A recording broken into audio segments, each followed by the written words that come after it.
All right, everybody, welcome back to the podcast. Today I'm on with Parker. Last time we had talked, we were wrapping up the story of Isaac. We've been continuing our way through some of the heroes of Genesis. We've talked about Noah, we've talked about Abraham, we've talked about the creation story, all kinds of different things. Today we're getting to a very interesting character who is one of Isaac's two sons in this section here. We're talking about Jacob. Jacob is the one who the nation of Israel ends up getting named after. He gets his name changed to Israel after wrestling with God. We won't probably make it that far tonight. But just to start our story off, I guess just for the sake of some context, when we had talked about Isaac, we talked about how Isaac, sort of like Abraham, had gotten married late in life. He had gotten kids late in life, gotten sort of established pretty late in life, and yet the Lord blessed him with two sons. And immediately when they come out, you see this image here of Esau is the older of the twins. He comes out first. And Jacob, his twin brother, is grabbing him by the heel. And you see that it's predicted, it's prophesied in verse 23 of Genesis chapter 25 here, the older shall serve the younger. And so it says, and it kind of gives us a setup of how both these twins are going to be. Verse 25, and the first, that would be Esau, came out red. He was like a hairy garment all over, and they called him Esau after his brother came out, and his hand took hold of Esau's heel. So his name was called Jacob. Isaac was 60 years old when he bore them. So the boys grew. Esau was a skillful hunter, a man of the field, but Jacob was a mild man dwelling in tents. And Isaac loved Esau because he ate of his game, but Rebekah loved Jacob. So that's a lot of information about a very complicated family kind of packed in.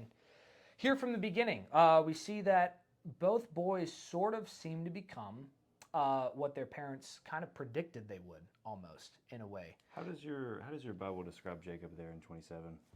Good question. Esau, skillful hunter, man of the field. Jacob was a mild man. Well, mine says quiet right there.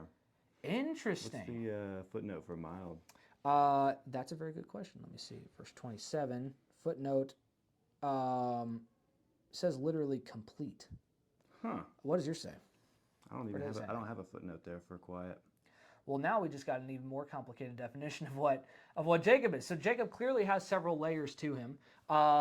Clearly a more, as we will see, a more conniving of the two twins. And so there's this interesting kind of dynamic that we see going on here. And immediately, just from the outset, we're seeing that there is a certain amount of favoritism played by each parent within the role of both these boys. Now, Parker and I, neither of us are parents, so we don't necessarily have a ton to say about about those sort of comments.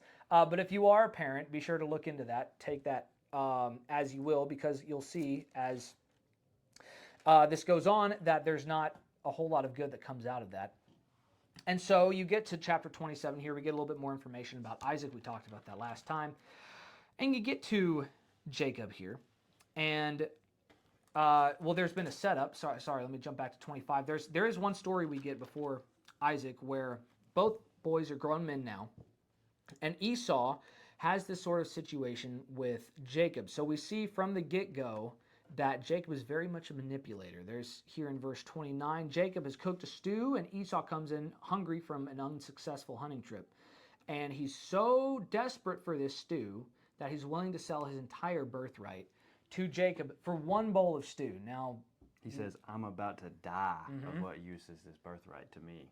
Yeah, which is an interesting perspective, because sometimes we just picture him as just being a little bit hungry. I think sometimes we take for granted how hard food was to forage and hunt back in the day, right? Especially when everyone's trying to do it, right? It's not like a hobby thing like it is now. We're in America now. Yeah, we've got plenty of manufactured food, farms and things like that. So there's a very high likelihood that Esau was really in a desperate position, for sure. And Jacob sees that and is able to manipulate that really well. Always quick on his feet. Very much so. Yeah, very much so. Why would he think of that as his brother? Yeah, well, it's interesting that's the first place his mind immediately goes to in the first place, right? It's not give your hungry brother some stew. He says, what's in it for me, right? Which, we can look down on that from here, but how often have we ran into situations where we can tell immediately that we have the upper hand? We do, especially with family, right?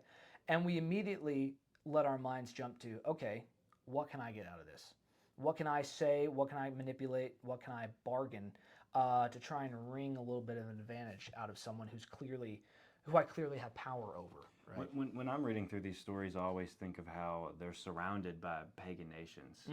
And when it makes that promise there in verse 23, the two nations are in your womb, and two peoples from within you shall be divided, I always just think of the pagans around them. I mean, the older shall serve the younger. Like, these pagan gods are just... I mean, we don't know what Esau serves exactly, but it clearly isn't the same God that Jacob serves. Sure. So there's a clear, outside influence. And I suppose you see that when he sells his birthright for just stew. Sure. So yeah, I guess I didn't think about that, but yeah, I mean, when they're foreigners in a foreign land, there's going to absolutely be some outside influence for sure, and you can even see that in some of the women that these men marries, that they have household idols, right?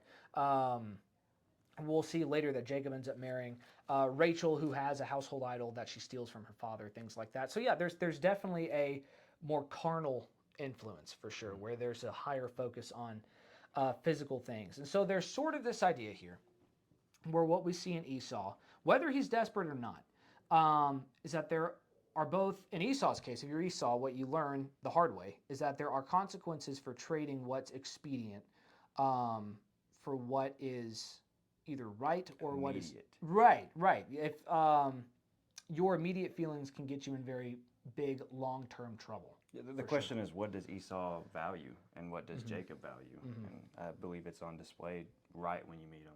Right? The first things we get to know about them. Yeah, I mean, absolutely. Or the first main instance of Esau interacting with Jacob. Sure, yeah, there seems to be this impulsiveness about Esau. And, Jacob's sort of the opposite, where he is thinking long-term, but he's willing to manipulate that to his advantage. And we see that neither men are considered good for doing that, right? So from the beginning, we see that Jacob is kind of a nasty character. Interesting person to be naming the nation of Israel after. One who was willing to steal from his own brother, right? And so we get here into chapter 27, and it's kind of a long, drawn-out story, but essentially what you see is that Isaac has now become very old. He's still with his family. It was very common back in the day for families to be, especially if they were, shepherds and herdsmen and hunters and things like that, they would band together. So what you consistently see is that, families well into, the patriarch's old age are still with their kids in the same sort of compound, for lack of a better term. So now Isaac's getting old. He's an older patriarch. He's lost his eyesight. And as the tradition goes, the oldest son, typically in any family, would get both a larger share of the birthright and they would get a major blessing. That wasn't necessarily to try to show favoritism. It was partly logistical, right? Because if you keep dividing your possessions and land between every son equally, then eventually, you get 3 generations into that and everyone has just like a 10-foot square they're cutting out, right? There's not a lot of... I always think of Jacob Esau just barely got that inheritance too. Jacob was holding his heel. Oh yeah, for sure. Yeah, he only beat him by a second. Yeah, for sure. And that's kind of where you see the parallel with these guys the whole time. There's neck and neck the whole time. And you see here that, okay, so Esau has now sold what was supposed to be his birthright to Jacob, so that's gone. Clearly, that's a setup for contention if it wasn't a point of one already, which it was. But now you can see how seriously they take a blessing, right? Because now it's time, as Isaac is getting old, there is a specific blessing that he can only give once, right? And that had some significant cultural value. It still does, in a way. And this is the living God they're calling upon. Exactly. The only one. Right. It's not just, hey, kid, I love you from your dad. It's a very...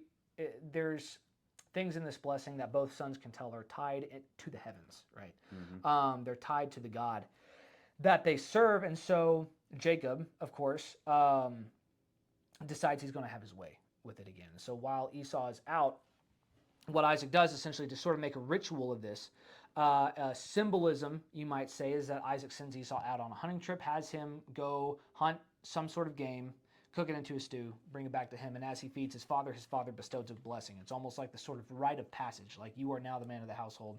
And it's almost even a physical, like you provide for the family even though he's been doing that for some time, right? There's sort of this symbolic ritual in doing that. And so as Esau is out actually trying to, slog it out in the trenches, actually trying to chase down some game, Jacob decides to go, well, Jacob was encouraged by his mother. It's Rebecca's idea. Yeah, I was about to say, exactly. It's Rebecca's idea to basically have Jacob steal the blessing. And we're not exactly sure why that is. We know why Isaac loves Esau, but we're not exactly sure why Rebecca loves Jacob. Right. Or even why Rebecca would do something against Isaac. Yeah, or against Esau, for that matter, because they're both her kids. Right. Well, it kind of begs the question: why do we still pick favorites now? And I won't necessarily speak to that in family because I'm not a parent, but we do tend to, and whether it's with our friends or with our siblings, and if you are a parent, it can clearly happen with your kids. Is for some reason we too do tend to pick our favorites. Often they're for pretty much every time they're for selfish reasons. What's more expendable to us, right? Esau is Isaac's favorite because he's a man's man, right? He's a man who has these, sort of masculine, literally kind of testosterone, hairy, qualities. Some game, boy. Exactly. That Isaac can, take some pride in. Jacob is clearly sort of this like manipulative mama's boy in a way, Conniving. Yes, very conniving. And again, just coming back to the fact that how we interact with people, especially those who we see as our mentors, has a very deep impact on us and how we see our way of getting about in the world, right? And both men in this case have seen, Jacob specifically has seen opportunity to take advantage in this case. And so what he essentially does is his mom talks him into putting on goat's hair so he can feel hairy like Esau, which tells you how hairy Esau must have been. And go in and basically pretend to be Esau, kind of fake the voice, put on his, his garments, and dress up hairy and take him some stew. And so he does that. Isaac is kind of averse to it at first, but he's a senile old man, so he falls for the trick. Gives him Esau's blessing. So now Jacob has taken Esau's birthright, so his physical money, and his blessing. And it's interesting. It's the blessing that actually breaks Esau. I love that they use their own flock, too. You see that in 27 verse 9. Instead of Rebecca commanding Jacob to go hunt because he's not a hunter like Esau, they just take from their own flock and bring it straight to Isaac after cooking it up. Yeah, that's a great point. He takes his blessing and he used what Isaac probably provided for them. Yeah, that's a great point. Yeah, that's absolutely right. So by the father's own provisions is sort of the method of tricking that father. There's a very, conniving, dirty element to this. So Isaac reluctantly gives who he thinks Esau is the blessing. Esau comes in to get his blessing later, and suddenly everyone realizes what just happened. I'm not sure Rebecca or Jacob thought any further than this point, right? Because now Esau is clearly broken. You would think it would be enough, and maybe this is a small testament to Esau's character, I don't know, but you would think stealing all of your money and all of your future investments would be enough to make you want to kill your brother. Very valid. Right, yeah, and people have killed for less than that within families. It's the blessing that breaks Esau, and I've always kind of found that fascinating. I think it kind of is a testament to how much people valued back then, and perhaps we could value a little more. Family. Yes, family, and even the closure of relationships within family sometimes. There's something very about this that Esau is very dissatisfied with. Maybe in the same way someone with an unreconciled relationship with their father would be disappointed in a way and disenfranchised. And you can see that very deeply. Esau almost loses hope. He says, and of course he immediately turns on Jacob. Esau says in verse 36, "Is he not rightly named Jacob? For he has supplanted me these 2 times. He took away my birthright, and now look, he's taken away my blessing." And of course and there's this kind of heartbreaking scene where Esau is begging Isaac to give him a blessing too, and Isaac says, "Well, I only had one of those to give. It's not going to mean the same thing now. Like, sorry, like that's just tough luck." And so this is kind of we don't maybe feel as sorry for Isaac in this situation because he fell for the trick, but I feel like it's appropriate to, because this is kind of his parting. It's his parting ritual to his son. He knows he's on death's doorstep, and if there's ever any hope for any of these brothers reconciling, Isaac's not going to live to see it. This is how he sees this is where he leaves his family off. And the blessing was for, in verse 28 of chapter 27, may God give you the dew of heaven and of the fatness of earth and plenty of grain, And there in verse 29, let people serve you and nations bow down to you. Be Lord over your brothers, and may your mother's sons bow down to you. Cursed be everyone who curses you, and blessed be everyone who blesses you. So the blessing that Isaac has left to give to Esau could not be anything in comparison to that. I mean, No. he straight up says your brothers bow down to you. Right there. I mean, well, yeah. I mean, the Be blessing Lord that over your brothers. exactly, yeah. And what he gives to Esau, he ends up giving Esau what he has left. But it's essentially, he says in verse 40 to Esau, by your sword you shall live, and you shall serve your brother. So you're going to have to be a violent man the rest of your life, and you're going to have to serve your brother. That's an ugly fate, right? And so, in sort of an act of, I suppose, mercy, even though I'm sure he had to be upset, Isaac basically tells Jacob that he has to run. Like, he has to run for his life at this point. And this is where Isaac kind of drops off. His family is like, his sons are both so estranged from each other that one of them has to run for his life from Esau, who he's taken by manipulation and conniving, and not any kind of act of courage or bravery or a fair fight. Everything that ever mattered to Esau. And Esau seems to be a pretty simple guy, right? He doesn't seem He to seemed want to be happy to serve his father there. Yeah, he doesn't seem to want a whole lot out of life, besides to make his father happy and to, do his family proud and to kind of step into his role as leader of his people, and that's all taken from him.